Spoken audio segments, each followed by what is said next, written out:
warahmatullahi wabarakatuh. Kembali lagi bertemu dengan saya, Pak Alkindi, dalam mata pelajaran IPA.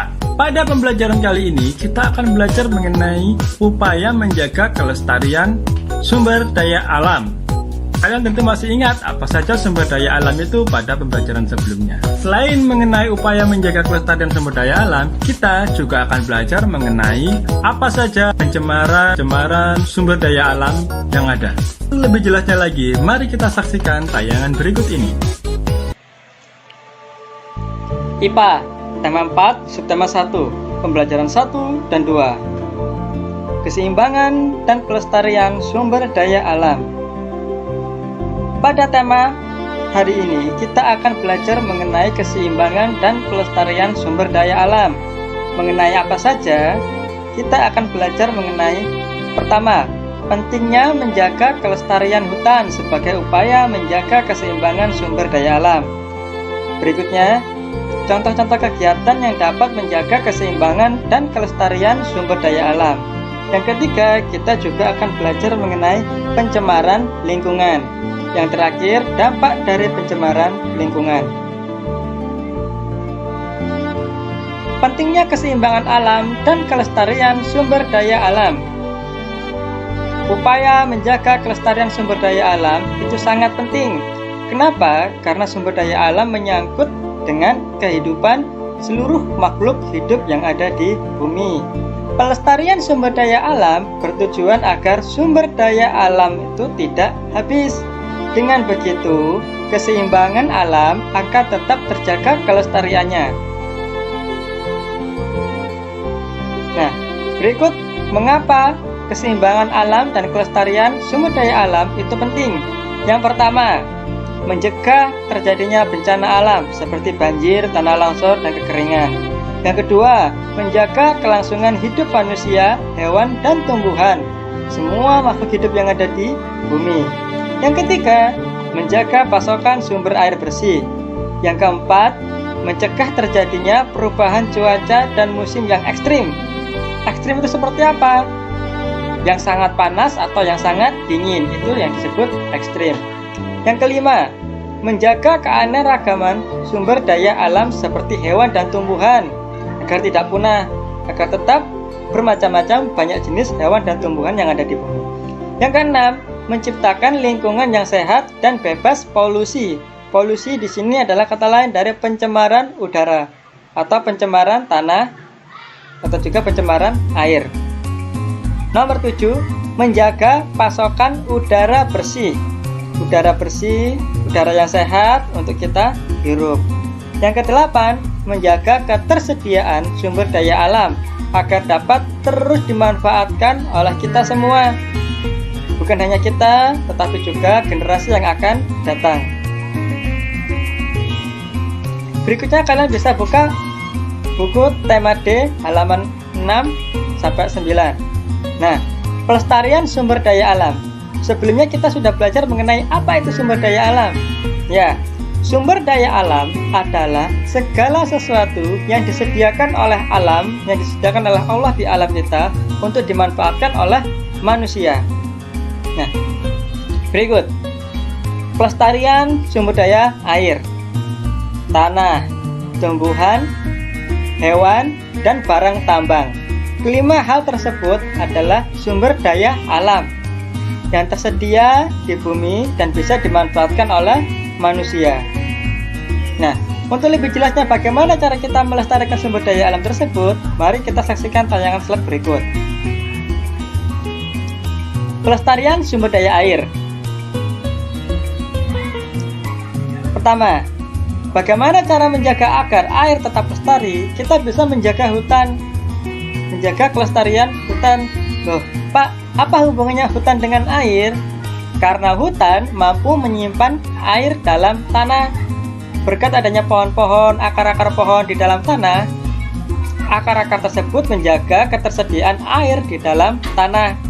Kalian bisa bandingkan daerah yang banyak pohonnya dengan daerah yang tidak ada pohonnya. Daerah mana yang masih banyak airnya? Berikutnya, tidak mencemari sumber-sumber air. Sumber-sumber air itu apa saja? Seperti sungai, danau, sumur, itu sumber air. tidak boleh dikotori, dicemari dengan membuang sampah sembarangan atau membuang limbah secara sembarangan. Yang ketiga, mendaur ulang air. Mendaur ulang air itu apa? Mengubah air yang kotor bisa menjadi air yang bersih. Ada banyak cara untuk mengubah air tersebut.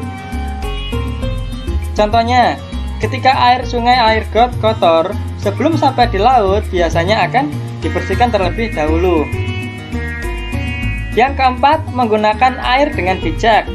Pada pembelajaran sebelumnya kita sudah belajar mengenai penghemat air. Nah, menghemat air itu sama saja dengan menggunakan air dengan bijak. Pelestarian sumber daya tanah. Loh Pak, tanah kan nggak bisa habis, kenapa harus dilestarikan? Nah, tanah yang subur merupakan sumber daya alam yang sangat penting karena tanah tersebut dimanfaatkan untuk lahan pertanian, untuk menanam padi, menanam tumbuhan, dan segala jenis tumbuh-tumbuhan untuk kita makan. Bukan hanya manusia, tetapi juga hewan membutuhkan tanah sebagai tempat untuk tumbuhnya tanaman.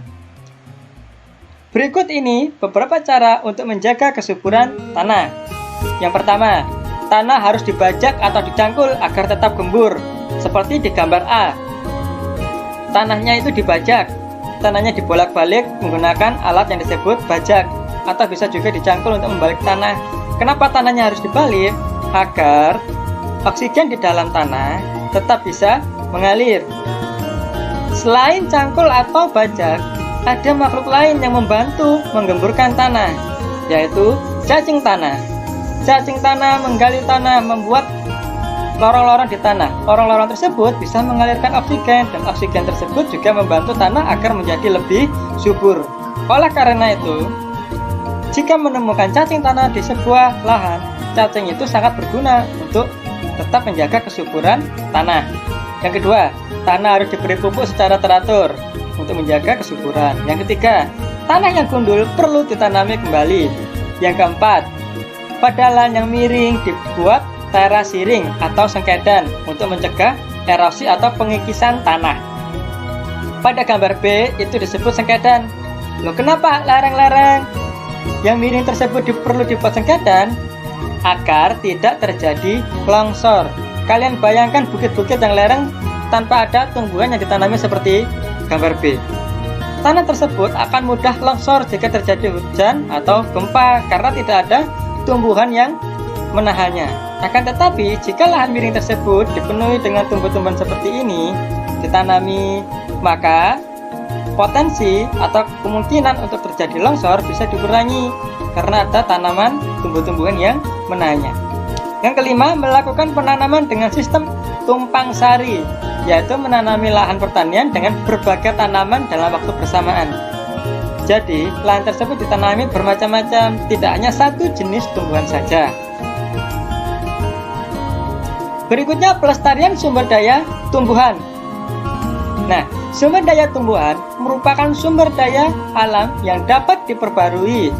Jika ketersediaan tumbuhan telah habis, maka dapat dilakukan penanaman kembali. Akan tetapi, ketersediaan tumbuhan tidak dapat diperbarui jika tumbuhan tersebut telah punah dari muka bumi. Oleh karena itu, kita harus menjaga kelestarian tumbuhan agar tidak punah. Selama tidak punah, kita masih bisa terus menanamnya kembali, memperbanyaknya kembali. Berikut cara-cara yang bisa digunakan untuk melestarikan sumber daya alam tumbuhan. Yang pertama, menjaga kelestarian hutan dengan cara mencegah penebangan atau pengundulan hutan. Membuat kawasan pelestarian tumbuhan, misalnya membuat cagar alam atau kebun raya yang fungsinya untuk menjaga kelestarian berbagai macam, berbagai jenis tumbuh-tumbuhan yang sudah kita pelajari pada bab sebelumnya juga.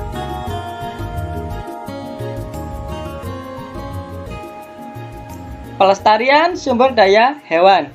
Sama halnya dengan sumber daya alam tumbuhan, sumber daya alam hewan juga dapat diperbarui.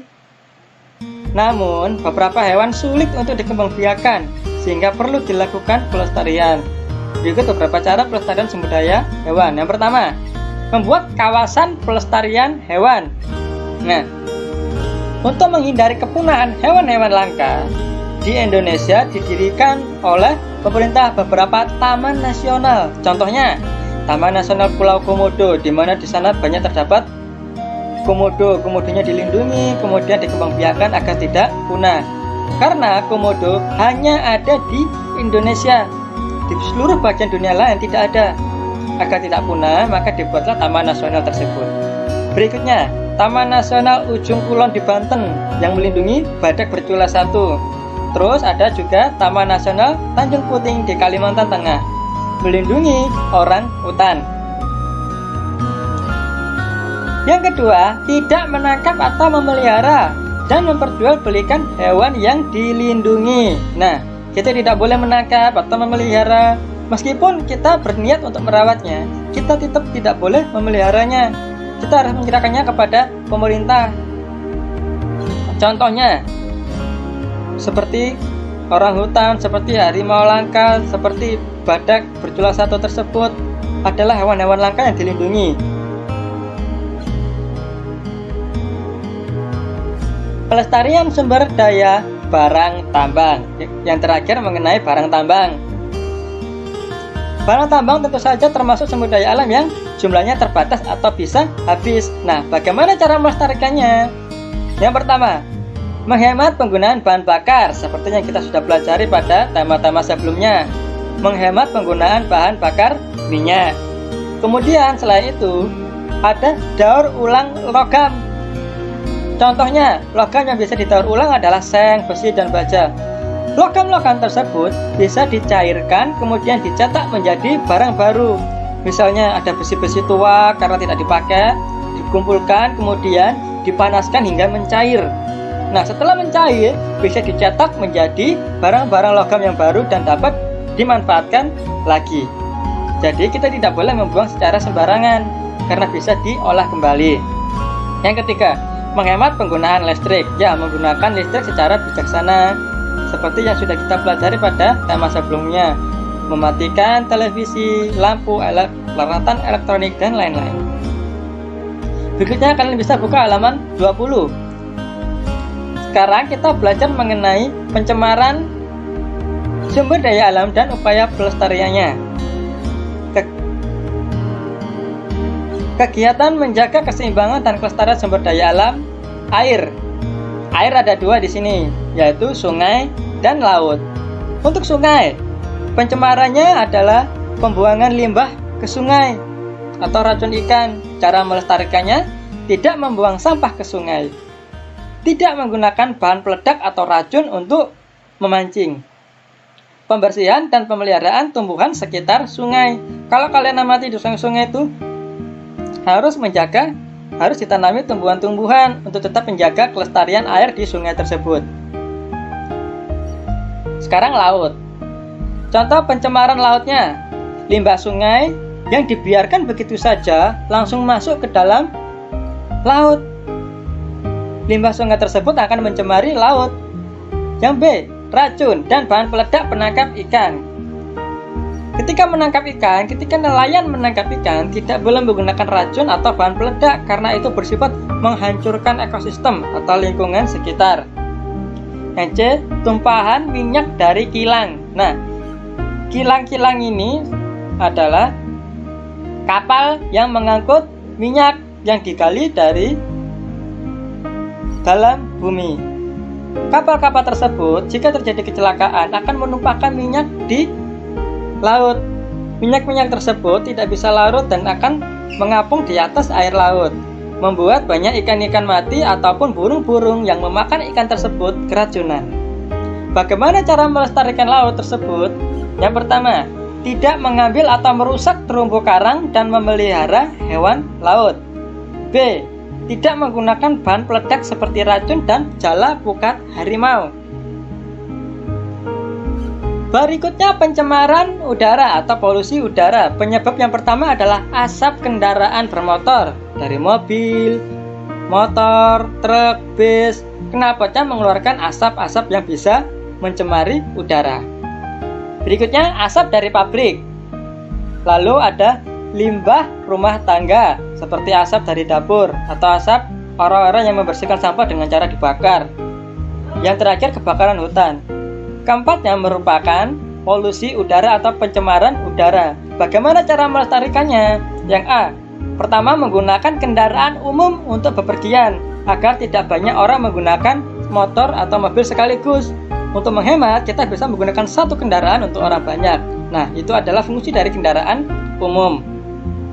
Upaya pelestarian berikutnya adalah menanam lebih banyak pohon di lingkungan sekitar, karena pohon menyaring polusi. Pohon membuat udara menjadi lebih sehat. Yang terakhir, berjalan kaki atau bersepeda ke tempat yang dekat. Jika tujuan kita dekat, tidak perlu menggunakan kendaraan. Kita cukup menggunakan kaki kita, berjalan atau sepeda saja. Berikutnya, pencemaran tanah. Penyebab pencemaran tanah pertama, limbah, pupuk kimia, dan pestisida. Pupuk, selain pupuk alami, ada juga pupuk kimia atau buatan, dan itu adalah pupuk yang tidak bagus untuk alam. Pestisida juga sama, untuk membunuh serangga-serangga atau hama, akan tetapi karena itu buatan manusia secara kimia tidak sehat untuk tanah. Yang B, kebakaran hutan. Hutan yang kebakaran membuat lapisan tanahnya juga ikut rusak, membakar semua unsur-unsur yang bagus dari lapisan tanah. Yang C, limbah, sampah organik dan anorganik. Sampah-sampah dari manusia, misalnya plastik, kaca, besi yang membuang sampah sembarangan, itu juga penyebab pencemaran tanah. Limbah dari pabrik yang berupa lumpur, itu sampah dari pabrik ada yang dibuang sembarangan dan tidak diolah, menjadikan tanah tercemar. Upaya pelestariannya yang pertama, menggunakan pupuk alami untuk memupuk tanaman. Biasakan menggunakan pupuk alami seperti terbuat dari kompos atau kotoran hewan untuk memupuk tanaman. Lalu kalian juga bisa menanam lebih banyak pohon agar tidak tandus. Yang terakhir, kita tidak boleh membuang sampah secara sembarangan. Untuk materi hari ini mengenai kelestarian sumber daya alam dan pencemaran lingkungan sudah selesai. Berikut untuk tugasnya, kalian bisa mengerjakan evaluasi. Selamat mengerjakan, jaga selalu kebersihan dan kesehatan. Assalamualaikum warahmatullahi wabarakatuh.